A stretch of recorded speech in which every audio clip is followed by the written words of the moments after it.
on this actually gorgeous Monday early evening. And I figured while it's still fresh in my mind, I would give you my thoughts on our Carnival cruise. So if you've been, living in a cave or just ignoring me for the last week, then you probably don't know this, otherwise you do. My wife and I, four of us, just got off of a 6-night cruise out of Port Canaveral on the Carnival Magic. And, let me just start off. We had a blast. We love to cruise. Literally, as long as there's, food and entertainment and booze, we'll probably be happy. So, a little more than a rowboat, but, doesn't take a whole lot more than that. It was our first Carnival cruise, which is a large part of why I'm kind of doing this, because it was different. It was different than our other cruises. Not necessarily better or worse, just different. So first, let me talk about the ship itself, the overall. Carnival Magic's an older ship. She's been around a while. They recently gave her a paint job on the exterior. And she gorgeous, absolutely gorgeous ship. Some touches were missed. Some there were some rust spots. There were some cracked seats. Cracked pleather. Seats. She's showing her age a little bit. Would not prevent me from going on her again. With the right itinerary and everything. But overall, she's just she's showing her age. Embarkation day and debarkation day, so the day we first got on the ship, did the whole check-in and everything, and the day we got off the ship for the last time, arguably the smoothest and quickest of any cruise I've been on. They just, they've got it down to a science. They know, all right, you go here, you go here, you go here. We showed up, our time was 12:30. We got there about noontime. So we waited outside under a cover, so we had shade for 15 minutes. At 12:15, they started letting us in. You go through the line. You show them your test results. You do the initial check-in, then you go through the scanner. You finish it up. Verify all your documents. Boom, we were on board well before 1 o'clock. Well, probably quarter till, something like that. Getting off on the last day, we did not do the express, so we let them handle our luggage, put it outside of our cabin the night before. Woke up in the morning, we got breakfast. They were going to call our zone, we were zone 10, I think, between 8:45 and 9:15. Obviously, there was more of the express passengers, those that wanted to carry off their own luggage, than they anticipated, because there's a couple of announcements where they basically shut down debarkation for 10 minutes to let the clog, the I can't think of the word. Basically, let people process through without adding more in. But they called us 9:15, and by 9:30 we were through immigration. We were off the ship. We were walking across the street to the parking garage. Very smooth, very quick. They have the new facial recognition software that immigration is starting to roll out. So, we didn't have to stand in line and talk to anybody. We basically, went in front of an iPad, for lack of a better word. They, took a picture of us. It recognized us. Okay, you're good to go, and we were gone. It was very, very smooth.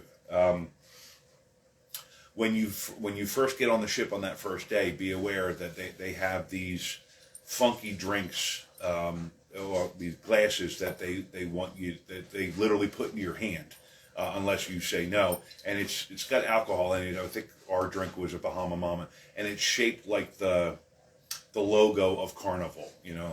There's a name for it, but you'll recognize it when you get on board. If you want it, fine, but just know that it's a souvenir cup, and it's, I want to say, $15. If you don't have the drink package, if you have the drink package, it was $8 or $9, something like that. I had been forewarned, so we didn't get one. Entertainment. Let's talk about entertainment next. The cruise staff was arguably the highlight of the trip. Simon London was our cruise director. and he was from the UK. His assistant was Kathy, I think, but she called herself Cheeky Kathy, I think. Those two primarily, but also the rest of the crew staff. They were on point. They were high energy. They kept things going. They had everything. They were exactly what a cruise director, cruise staff should be. They were really, really good. Very high energy. I mean, you never saw even a brief instant of, oh my God, I'm so freaking tired. This is the 9th 18-hour day in a row. You didn't eat nothing. They were always up, always laughing and joking and having a good time. They were really good. The shows that they had each night, mediocre in our opinion. Like, we went to the first 3. So, the night we got on the welcome aboard show, and then we went to 2 more. The third one being, I don't recall, and they were mediocre. We didn't go to any of them after that. They just didn't grab us for whatever reason. They had comedians on board pretty much, and there was one night that the comedy club was dark, but the rest of the time there was shows at 8, 9, 10:30, and 11:15. And the 10:30 and the 11:15 were R-rated, adults only. And they made that very crystal clear. So if you happened to wander into an R-rated show and you didn't want to be there, it was your own fault. 3 comedians throughout the week: Kim Harrison, Mark Sweeney, and Chaz Elsner. They were all really good. Like tears rolling down our cheeks. Even though he was really good, Chaz was arguably, I don't want to say the worst, but we like the other 2 more. And if you ever get a chance to see Mark Sweeney and hear him do his bit, this and that and then, this and then, basically he compares music lyrics from the 70s and 80s to the music lyrics of today. And he did this whole long bit about I think it's a Cardi B song, WAP, and I won't say what WAP stands for. And it was like, I almost fell off my chair laughing, even though I was embarrassed as all get out, because my 74-year-old mother is sitting next to me as he's going through the lyrics. But it was the comedians. They were amazing. They were really good. They were arguably the best entertainment on board. Live music wise, which is something that Cheryl and I really, really look forward to on cruise ships. The Carnival offerings were okay. Nothing, nobody, like usually, when we're on a cruise, we find by the second, maybe the third night, we find that one act that we just absolutely have a blast with and go back night after night after night. Didn't find that on this cruise. They had a piano bar. They had I want to say it was an Australian guy, doing, pretty much every night for 3 or 4 hours. And the spring break crowd absolutely loved him, and they crowded around the bar all night, every night. They had a small band, maybe a 4-piece band that played in this one other area most evenings. They were okay. Yeah, I'm not going to go through all of them, but basically the live music was only okay on this trip.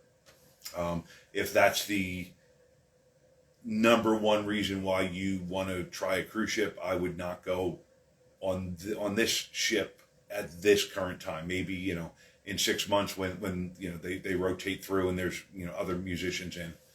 Our room, we had an ocean view room, and this is the first cruise I've ever seen where there were 2 bathrooms in a standard ocean view room. Well, I believe it was a standard. I have to check that, but it was. We walked in, and we were like, "What the heck?" The one bathroom was the normal cruise stand-up shower with a mirror and a sink and the normal toilet. The other bathroom was a sink, a mirror, and a bathtub. Now, granted, I could not have fit actually most humans, adult-sized humans couldn't fit in the tub, but it was an actual tub. So, I mean, it could be really good. Like if you got little kids and they don't really want to do a shower, they'd rather do a bath. You could fit, small ones in the bath. The room was nice. It was clean. We were above sea level, which Cheryl was kind of worried about. She thought we were getting this like little 6-inch porthole that is submerged underwater half the time. The room was fine. Our room steward, Putu, was amazing. Different, what do they call them, towel animals every single night. Everything was clean, and we had a couple of small requests here and there, and he was on top of it. Really, the room was nice. I had no issue with the stateroom. Food, we did not eat. Excuse me, we did not eat at any of the specialty dining restaurants. We ate every one of our dinners in the main dining room, and after the first night we got there, they sat us at a little foretop, like right in the middle of a room, and Mom saw that there was, windows in the back, so you could look out the window. So she asked if we could switch to those, and they couldn't do it. And our wait staff that night was not very attentive. But the next morning we wake up and we get a notification our dining table's been changed, and now we're all the way at the aft of the ship, and the dining room. We're sitting at a long table with 2 other couples right there at the windows. It was beautiful. Main dining room food was good. A couple of things were outstanding. Most of the menu, most of the entrees were good. I would not hesitate to go back again. For the main dining room. The buffet. I mean, it's a buffet. I wasn't expecting a whole lot, and they met my expectations. It was only okay. The guy's, whatever his smokehouse is, he's got a barbecue smokehouse on board that's open roughly 2 hours a day. But I happened to get in line the one day when they were open, and I basically told the guy to put a little bit of everything on my plate so I could try it all. It was okay. Again, not rushing to go back again. The brisket was probably the highlight, and that was way over peppered. Way like, I felt like, I got a little bit of brisket, on a pepper sandwich. Mac and cheese was okay. Pulled pork was decent. So again, I'm not in any hurry to go back. Guy's Burger Joint, which, I think they have on every Carnival ship now. I enjoyed that. I'm a burger guy. I really like burgers. So, now it took me, the first day I tried it, I got, a single burger, and the meat to bun and everything else ratio was a little bit thin for me. They're thin burgers, and I don't really like thin burgers. I want to taste, the meat as much as I taste all the toppings. But the next day I went back and I just said, can you make me a double ringer? I think I got, I don't remember, but a double whatever. And okay, no problem. And she made it, and then that was absolutely perfect. That was good. I think I had, Guy's Burgers 3, maybe 4 times on the trip. Casino was nice. It was on 2 different levels. One level, on the 4th deck, is non-smoking. And they have some tables down there. It's smaller than up on the 5th deck, the main casino. But for those of you that are allergic to or just really can't stand the smell of smoke, you can definitely go down to the 4th deck, because you can now smoke in half of the casino on the 5th deck. But casino was nice. They had one 12-foot craps table with a nice hard surface to it. For my craps friends out there, I didn't actually get to play. I didn't think they even had a craps table, so I didn't come prepared for that. Let's just leave it at that. They had 2 roulette tables. They had half a dozen blackjack. They had Let It Ride. They had 3-card bingo. They had, and I've never seen this before, they had an electronic poker table. So if you want to sit down and play, Texas Hold'em, I think they pretty much only did tournaments, but they were kind of sit and goes. They did have some schedule, but I saw some sit and goes also. But you didn't handle cards, you didn't handle chips. It was a computer table, and the computer dealt the card. Well, there was a dealer, but he just hit buttons. And you would push your quote unquote push your bet in. It was one of those. I'd heard about it, but I hadn't seen one in person yet. Every time I had the chance to sit down, the table was full, so I didn't get to try that either. What else? I'm pretty sure I was told that the week we were on was the first time that they had just increased to 70% capacity from 50%. So there was close to 3,000 people on the ship. The staff was overwhelmed. They weren't prepared for it. They didn't have anywhere near enough staff. Every single one of the bars that I went to, and I'm pretty sure I hit every single bar on the ship, there were 2 bartenders, and the average bar had 20 to 25 seats at it, and was usually crowded, and there were people standing around, trying to get orders as well. Definitely nowhere near enough wait staff. We didn't see a waiter in any of the smoking areas until day 3 of the cruise. There was no service. You had to go to the bar the first 3 days to get a drink and wait in line. The bartenders were good. They were quick. I was watching them. They were hustling. But they always did it with a smile. Well, they had a mask on, but you know what I mean. You could tell they weren't nasty. They weren't upset. They did what they could, and I felt bad because they were definitely understaffed. I mean, significantly understaffed. I never saw more than 2 waiters in the casino the whole trip, and it was sizable. They should have had at least 4. Actually, there was one time I sat down and I ordered a drink, and 28 minutes later I finished playing whatever I was playing and got up and went to dinner because everybody was waiting for me. So. Let's see. Our destinations. First stop was Half Moon Cay, which is Carnival's private island. Not really impressed. The most crystal clear water of the entire trip. The water was absolutely gorgeous.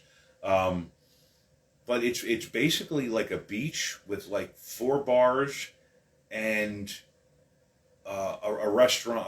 I think they called it a barbecue.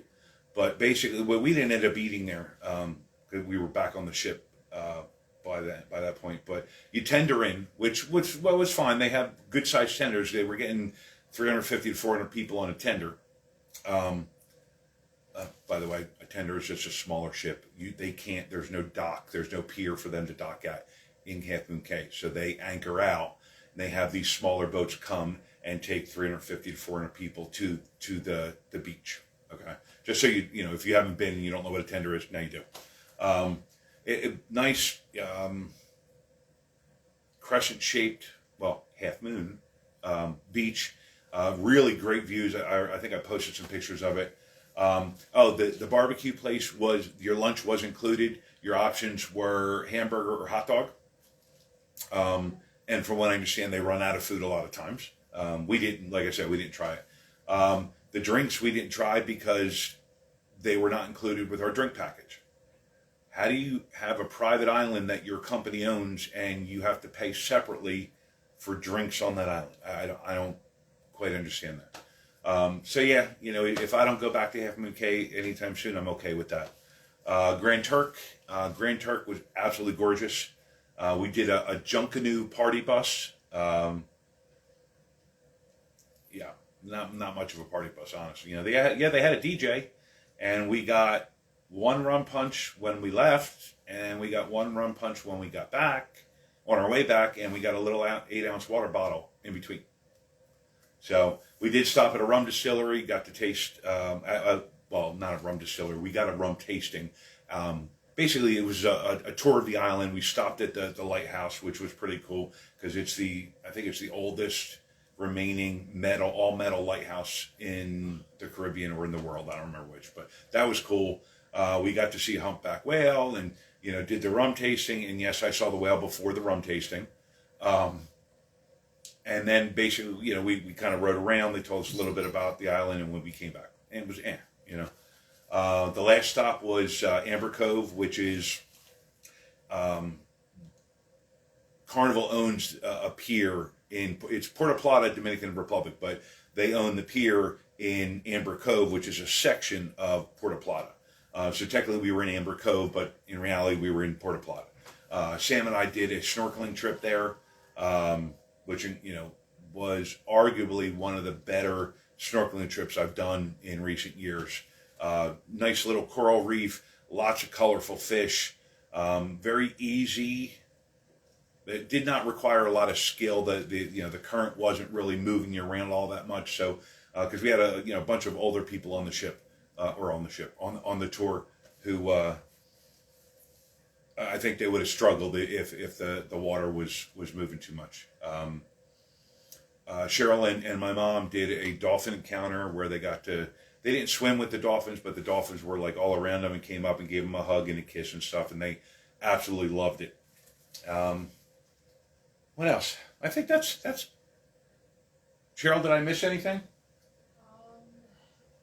I think Amber Cove had a beautiful beach too, though. Okay, actually, yeah, that's true. We ended up after the. Did we go to the beach in Amber Cove? Yeah, which was it? No, we went to the beach in Grand Turk. We went to Governor's Beach in Grand Turk. That's right. Junk canoe party bus rolled us around for like an hour and a half, did the rum, then we went to Governor's Beach. And they had kind of a private section of Governor's Beach just for this tour company. And we hung out there for like an hour and a half, and that was a beautiful beach. The water wasn't quite as clear as in Half Moon Cay. But we had a good time. We had a good time. Then we had a day. We had a day at sea on either end of the islands. So we took off. That night, day at sea, 3 islands, day at sea, and home Saturday morning. Would I do another Carnival cruise? Yeah, I don't know that I would. Well, actually, thinking about it, we have one scheduled. We're going out on the Sunrise in August. And I believe the Sunrise is a smaller and older ship, but it's already booked, so it is what it is, and I'm sure we'll have a good time. So that's about it. I've rambled on long enough. If you guys have any questions or comments, about my trip or Carnival in general, or cruises in general, shoot me a message. Send me a comment, shoot me a DM, whatever. Let me know. I'll help you out as much as I can. If not, have a great night. I'll talk to you soon. Bye bye.